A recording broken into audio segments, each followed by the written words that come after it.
ની અંદર ગત રાત્રે જે વરસાદ પડવામાં આવ્યો તેની અંદર ખેડૂતોને કપાસ, શાકભાજી, જે બટાકા જે વાવેતર કર્યું છે તેમાં મોટા પાયે નુકસાન થવામાં આવેલું છે. અને આ જ રીતના ગઈ સાલ પણ આ ટાઈમે જ બરફ સાથે કરા પડ્યા હતા, તો તેમાં પણ લગભગ ખેડૂતોને 80થી 100% નુકસાન થયું હતું.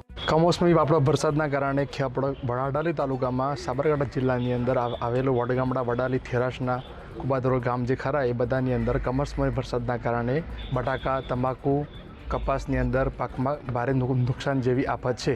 તો સરકાર આના પર થોડા પગલાં લે એ બાબતે ખાસ વિનંતી. વરસાદના કારણે અત્યારે ચાલુ સિઝને વરિયાળી, મગફળી, બટાકા, ચણાના હિસાબે ખેડૂતોને ખૂબ જ નુકસાન થયું છે.